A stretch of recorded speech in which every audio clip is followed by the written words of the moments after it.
Hello everyone, welcome back to my YouTube channel. तो जैसा कि हमने अपने इस वीडियो सीरीज़ को पीछे कंटिन्यू करते हुए छोड़ा था, अब हम इसको आगे कंटिन्यू करते हुए चलेंगे। ठीक है, तो देखो यहाँ पर क्या है कि हम लोगों ने इसको स्किप किया था इंट्रोडक्शन के बाद, और आज की क्लास में हम लोग क्या करने वाले हैं कि जो मेसोपोटामिया है उसके भूगोल के बारे में जानेंगे। भूगोल का मतलब, अब जब मेसोपोटामिया की हम पूरी की पूरी सभ्यता को समझने जा रहे हैं तो उसमें क्या होता है, हम इसके ज्योग्राफिकल एरियाज़ को हम समझेंगे। ठीक है, कि मतलब जो मेसोपोटामिया था वो पूरा का पूरा, इसकी जो ज्योग्राफी है वो कैसे रही थी। ज्योग्राफी मतलब भूगोल, कि मतलब जो क्षेत्र रहा है पूरा का पूरा जो मेसोपोटामिया का, वो कैसा रहा है कि भाई कहाँ पर जो है जीविका थी, कहाँ पर आजीविका, मतलब जीविका थी, कहाँ पर नहीं थी। ठीक है, कहाँ पे क्या था कि नदी, पेड़, पहाड़, पौधे, सारी की सारी चीज़ें थी, और कहाँ पर ऐसा था कि जहाँ रेगिस्तान था, मैदानी क्षेत्र था। हम सारी की सारी चीज़ें पढ़ेंगे। ओके, और इस जो है बुक को, मतलब इस टॉपिक को हम क्या है कि अपनी एनसीईआरटी बुक को कंटिन्यू करते हुए चलेंगे। ओके, तो थोड़ी बहुत मैं एनसीईआरटी की हेल्प लेकर के आपको यहाँ पर पढ़ाऊँगा और समझाऊँगा।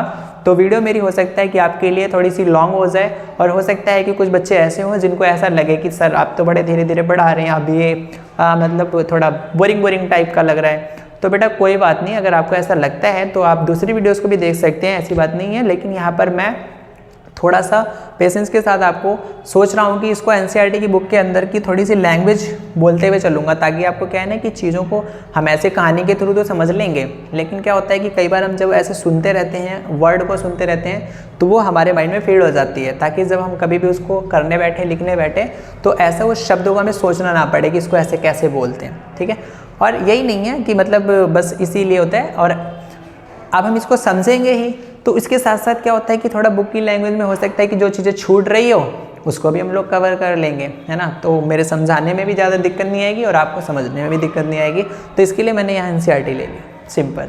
ओके, चल, तो सबसे पहला जो टॉपिक रहा होने वाला है इसके अंदर, आज हमारा क्या होने वाला है, वो हमारा होने वाला है मेसोपोटामिया और उसका भूगोल।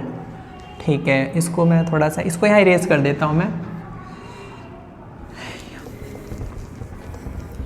मेसोपोटामिया और उसका भूगोल।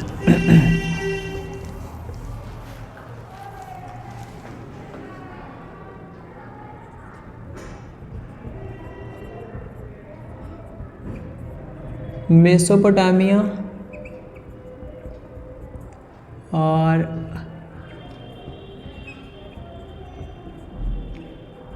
उसका भूगोल। ठीक है, अब मेसोपोटामिया की सभ्यता के बारे में पढ़ रहे हैं तो उसके भूगोल के बारे में भी पढ़ेंगे। तो देखिए यहाँ पर क्या कह रहा है कि मैं एनसीईआरटी की उस लाइन्स पढ़ रहा हूँ, आपको इसको ध्यान से सुनना है। देखिए इसमें इराक, जो ये मेसोपोटामिया की सभ्यता है वो इराक गणराज्य में है। तो भाई इराक ना भौगोलिक विविधता का देश है। तो इसके पूर्वोत्तर भाग में हरे भरे ऊंचे नीचे मैदान हैं, जो कि धीरे धीरे वृक्षादित पर्वत श्रृंखला के रूप में फैलते गए हैं। तो यहाँ पर कह रहा है कि इसके कौन से एरिया में, पूर्व उत्तर, पूरब और उत्तर, तो ये वो वाला एरिया है। ठीक है, ये रहा पूरब और ये रहा उत्तर, पूर्व उत्तर। ठीक है, तो यहाँ इस वाले एरिया में क्या कह रहा है कि यहाँ पर जो मैदान है वो हरे भरे और ऊंचे नीचे मैदान है। भाई साहब यहाँ इतनी हरियाली है, वाह वाह। ठीक है, और साथ के साथ जो धीरे धीरे वृक्षादित पर्वत श्रृंखला के रूप में फैलते गए हैं। तो यहाँ पर जो है पेड़, पौधे, नदी, पहाड़, सारी की सारी चीज़ें इसके इस वाले एरिया में है। साथ ही साथ यहाँ पर स्वच्छ झरने और जंगली फूल हैं, यहाँ पर झरने भी पाए गए हैं, और यहाँ पर बढ़िया बढ़िया जो है वो फूल के पेड़ पौधे भी पाए गए हैं। ऐसा माना जाता है मेसोपोटामिया के अंदर, इराक में, ये पूर्वी उत्तर इलाके के अंदर। और इसके अलावा यहाँ पर क्या होता है कि अच्छी फसल के लिए पर्याप्त वर्षा भी हो जाती है, यहाँ पर टाइम टू टाइम बारिश भी होती रहती है। साथ के साथ यहाँ पर 7000 से 6000 ईसा पूर्व के बीच में यहाँ पर खेती भी करी गई है, यानी यहाँ पर कृषि भी करी गई है। कब? 7000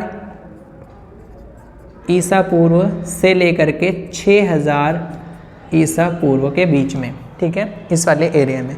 और उसके अलावा उत्तर में ऊंची भूमि है। अब यहाँ देखो ये नॉर्थ एरिया है, तो आपको पता होना चाहिए कि नॉर्थ एरिया तभी कहलाता है क्योंकि इसमें थोड़ा सबसे ज़्यादा नॉर्थ एरिया में क्या होता है, पहाड़ वगैरह होते हैं। तो वही कह रहा है कि उत्तर में ऊंची भूमि है। ठीक है, और साथ के साथ जहाँ पर भूमि है और कुछ इलाके ऐसे हैं यहाँ पर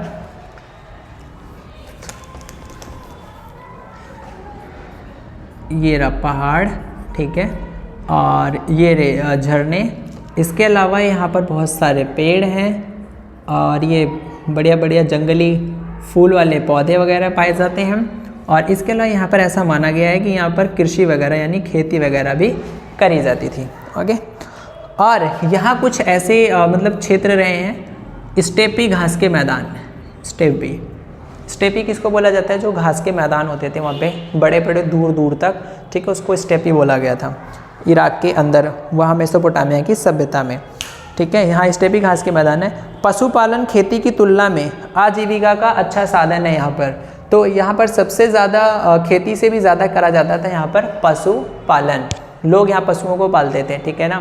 और उसके अंदर भी क्या क्या होता था? सर्दियों की वर्षा के बाद भेड़ बकरियाँ यहाँ पर उगने वाली छोटी छोटी झाड़ी और घास से अपना भरण पोषण करती हैं। भाई पूर्व में दजला की जो सहायक नदियाँ हैं वो ईरान के साथ पहाड़ी क्षेत्र में जाने के लिए परिवहन का अच्छा साधन है।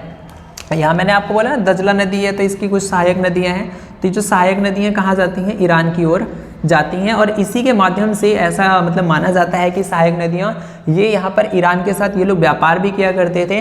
तो ये जो नदियाँ थी ये बहुत अच्छा साधन के रूप में काम आती थी यहाँ पर। और इसके अलावा यहाँ पर अब जो भेड़ थी और बकरी थी वो छोटी छोटी झाड़ी और घास से अपना भरण पोषण करती थी। और उसके अलावा यहाँ पर है दक्षिणी भाग एक रेगिस्तान है और ये वही स्थान है जहाँ सबसे पहले नगर और रेखन प्रणाली का प्रादुर्भाव हुआ। तो ये जो दक्षिण वाला एरिया है, मैंने आपको पहले ही बता दिया था कि ये वही भाग है जहाँ पर सबसे पहले लोग बसने शुरू हो गए थे। तो अब क्वेश्चन ये आता है कि भाई हरा भरा ये वाला क्षेत्र था, सही से देखा जाए तो जीव जंतु पशुपालन खेतीबाड़ी के लिए तो ये वाला इलाका था, फिर ये जो लोग बसे वो इधर क्यों बसे? क्वेश्चन ये आता है, ठीक है।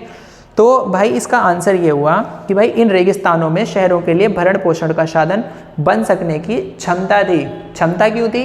क्योंकि यहाँ पर फरात और दजला नाम की नदियाँ उत्तरी पहाड़ से निकलकर अपने साथ उपजाऊ बारीक मिट्टी लाती रही।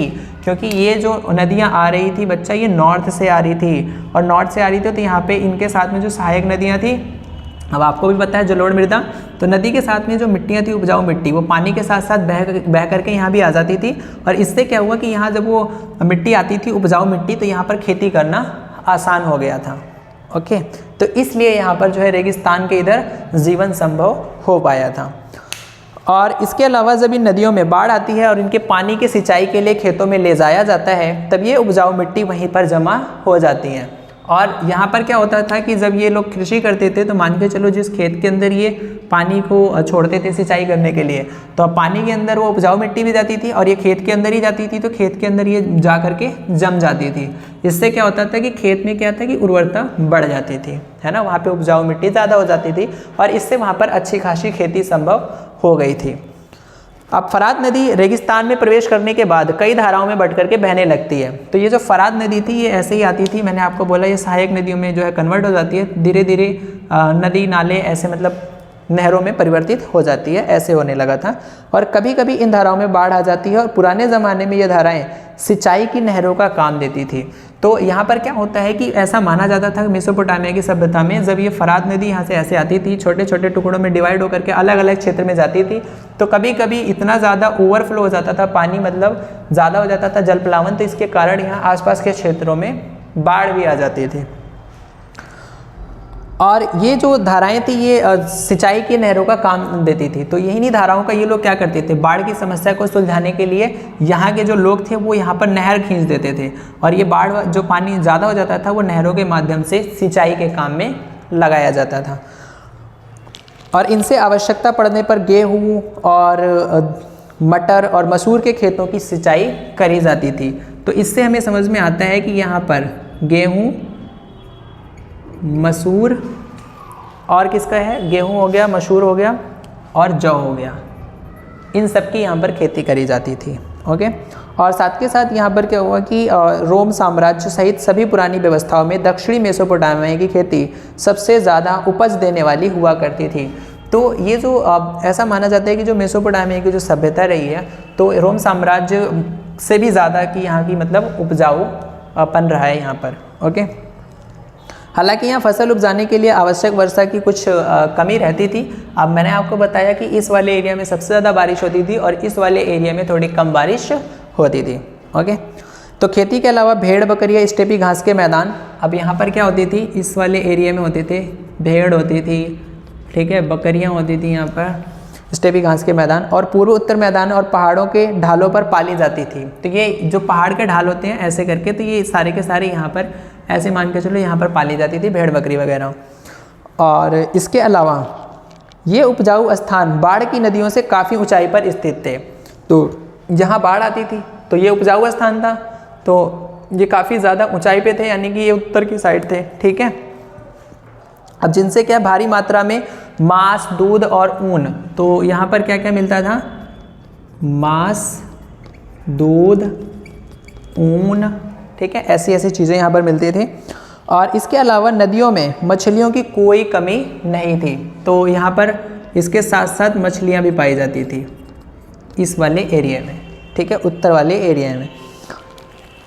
गर्मियों में खजूर के पेड़ खूब फल यानी कि पिंड खजूर देते थे। लेकिन हमें ये सोचने की गलती नहीं करनी चाहिए कि शहरों का विकास केवल ग्रामीण समृद्धि के बल पर ही हुआ था। तो यहाँ पर जो शहर बसे वो इसलिए बसे थे क्योंकि यहाँ पर गांव काफ़ी ज़्यादा अच्छे खासे रहे थे। क्यों? क्योंकि वहाँ पर नेचुरल जो प्राकृतिक जो साधन थे, ठीक है ना, ये दूध, मांस, मच्छी, ये सब बहुत ज़्यादा भारी मात्रा में थे।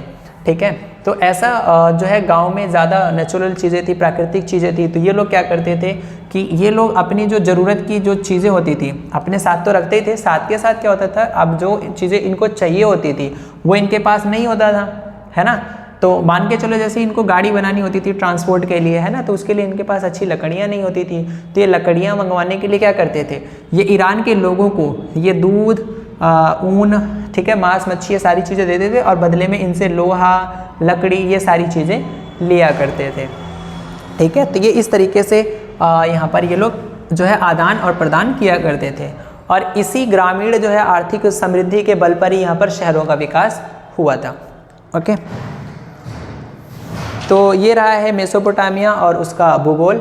ठीक है, मैंने आपको बता दिया है कि इसका जो पूर्व उत्तर वाला एरिया रहा है वो थोड़ा अच्छा खासा रहा है, लेकिन जो सभ्यता बसी है वो इधर बसी थी। ठीक है, यहाँ पे क्यों? क्योंकि यहाँ पर जो नदियाँ थी वो उपजाऊ मिट्टी लेकर के आती थी। यहाँ पर कृषि क्षेत्र हुआ था, और कृषि क्षेत्र क्या हुआ कि ये लोग यहाँ पर ज़्यादा भारी मात्रा में खेती किया करते थे, और ज़्यादातर गेहूँ, मसूर, जौ, ऐसी चीज़ों को ये लोग उगाते थे। ओके, और यहाँ नॉर्थ एरिया में मांस, दूध, ऊन, मछली, ये सारी चीज़ें पाई जाती हैं। और यहाँ पर जो ये दजला नदी थी, इसकी जो सहायक नदियाँ हैं, इसके माध्यम से ये लोग अपनी ज़रूरत की चीज़ें इनसे लिया करते थे और इन तक पहुँचाया करते थे।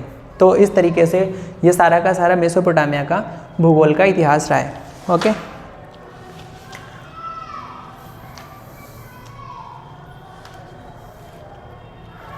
अब हम आगे देखते हैं यहाँ पर शहरीकरण का महत्व। अब जो मेसोपोटामिया है वहाँ पर जो शहरीकरण आया वो कैसे आया। शहरीकरण का महत्व, ठीक, शहर और नगर यहाँ बड़ी संख्या में लोगों के रहने के स्थान पर नहीं होते थे। जब किसी अर्थव्यवस्था में खाने पीने की चीज़ों के अलावा अन्य आर्थिक गतिविधि विकसित होने लगती है, तब किसी एक स्थान पर जनसंख्या का घनत्व बढ़ जाता है। ओके, और इसके फलस्वरूप कस्बे बसने लगते हैं, और कस्बे बसने के साथ साथ ऐसी परिस्थिति में लोगों का कस्बों में इकट्ठे रहना उसके लिए फ़ायदेमंद सिद्ध होता है। तो विशेषता इसलिए क्योंकि शहरी अर्थव्यवस्थाओं में खाने पीने के अलावा व्यापार, उत्पादन और तरह तरह की जो है सेवाओं की महत्वपूर्ण भूमिका होती है। और यहाँ पर क्या था कि जो नगर के लोग थे वो आत्मनिर्भर नहीं रहते थे, और उन्हें नगर या गांव के अन्य लोगों पर जो है उत्पन्न वस्तुओं को जो है दी जाने वाली सेवाओं पर आश्रित होना पड़ता है, और उनमें आपसी लेन देन होता है। ठीक है, और साथ के साथ उदाहरण के लिए कह रहे हैं कि एक पत्थर की मुद्रा बनाने वाले को एक पत्थर उकेरने के लिए कांसे के औजारों की ज़रूरत पड़ती है। तो यहाँ पर शहरीकरण का महत्व क्या रहा है कि जैसे यहाँ पर अगर शहर बसे थे ना, तो यहाँ पर क्या होता था कि जो कृषि करी जाती थी, अब कृषि करी जाती थी तो सिर्फ कृषि से ही तो पूरी आजीविका को चलाया नहीं जा सकता था, पूरी की पूरी अर्थव्यवस्था को। तो यहाँ पर क्या था कि लोग अन्य आर्थिक गतिविधियाँ भी करते थे। ठीक है, कोई नाई का काम करता था, जैसे आज हमारे आसपास देख सकते हो आप लोग, ठीक है ना, तो कोई नाई का काम करता था, कोई जो है छोटी मोटी चीज़ों को जो है खरीदता था, बेचता था, कोई पत्थर पे नक्काशी करता था। तो अब यहाँ पे क्या होता था कि ये जो गांव थे ये शहर कैसे बने। अब आपको पता है कि शहर उसे कहते हैं जहाँ पर लोग आत्मनिर्भर नहीं होते बल्कि एक दूसरे पर आश्रित होते हैं। ओके, तो वहाँ पर क्या था कि ऐसे ही हुआ जब यहाँ पर लोग खेती के अलावा गांव में रहते थे, खेती के अलावा अन्य आर्थिक गतिविधि करने लगे, तो वहाँ पर एक इकोसिस्टम क्रिएट हो गया, जिसमें क्या हुआ कि लोग आत्मनिर्भर ना होकर के एक दूसरे पर निर्भर होने लगे थे। और यहाँ पर जो है तरह तरह की अन्य आर्थिक गतिविधियाँ देखने को मिली थी। तो वही जो ग्रामीण क्षेत्र था, अब उसने जो है ग्रामीण जीवन से शहरी जीवन को स्वरूप लेना शुरू कर दिया था। ठीक है, शहरी जीवन का स्वरूप लेना शुरू कर दिया था। तो इस तरीके से यहाँ पर शहरीकरण का जो महत्व है वो धीरे धीरे बढ़ने लगा था। इसके अलावा शहरी अर्थव्यवस्था में एक सामाजिक संगठन का होना भी ज़रूरी है, यानी कि शहर विनिर्माताओं के लिए ईंधन, धातु और अलग अलग प्रकार के पत्थर, लकड़ी आदि की चीज़ें जो है अलग अलग जगहों से आती है, जिसके लिए संगठित व्यापार और व्यापार मंडल की आवश्यकता भी होती है।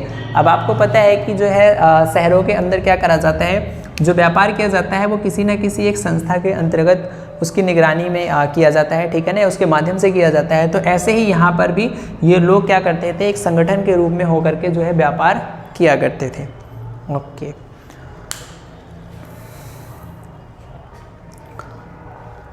और यहाँ पर क्या होता था कि जो लोग थे यहाँ पर आपस में अलग अलग आर्थिक गतिविधि करते थे, तो इन लोगों को आपस में थोड़ा तालमेल भी बिठाना पड़ता था। ठीक है, मुद्रा काटने वाले को केवल पत्थर ही नहीं बल्कि उन्हें तराशने के लिए औजार और बर्तन भी चाहिए। तो जाहिर है कि ऐसी प्रणाली में कुछ लोग आदेश देते रहते थे, वहाँ पर दूसरे उनका पालन करते हैं। और इसके अलावा शहरी अर्थव्यवस्था को अपना हिसाब किताब लिखित रूप में रखना होता है। ठीक है, तो बेसिकली ये था आपको मतलब बताने के लिए कि शहरीकरण का महत्व क्या रहा है। तो मैंने आपको बता दिया कि शहर किसे कहते हैं। शहर मतलब होता है जहाँ पर लोग एक दूसरे पर निर्भर होते हैं, और साथ के साथ वहाँ पर जो गतिविधियाँ होती हैं वो केवल कृषि नहीं होती है, अन्य आर्थिक गतिविधियाँ भी देखने को मिलती हैं। ठीक है, तो शहरीकरण का महत्व यही होता है कि जहाँ पर लोग एक दूसरे के ऊपर जो है निर्भर रहते हैं, साथ के साथ वो अपनी ज़रूरतें जो होती है वो खुद भी पूरी करते हैं और दूसरों से भी अपनी ज़रूरतों को वो पूरा करते हैं। तो ये शहरीकरण का महत्व है। और शहरीकरण में एक चीज़ और आती है, श्रम विभाजन। वहाँ पे इसका महत्व इसलिए भी बढ़ जाता है क्योंकि वहाँ पर लोगों को अलग अलग प्रकार से रोजगार मिल जाता है ना। तो इस तरह से जो है शहरीकरण महत्व रखता है। हो सकता है कि किसी के पास जो काम है, ठीक है ना, वो उसको करने में सक्षम ना हो, तो अब शहरीकरण में महत्व क्या होता है कि उसके पास ऑप्शन खुल जाते हैं कि वो ये नहीं तो ये भी कर सकता है। तो ये शहरीकरण का महत्व है।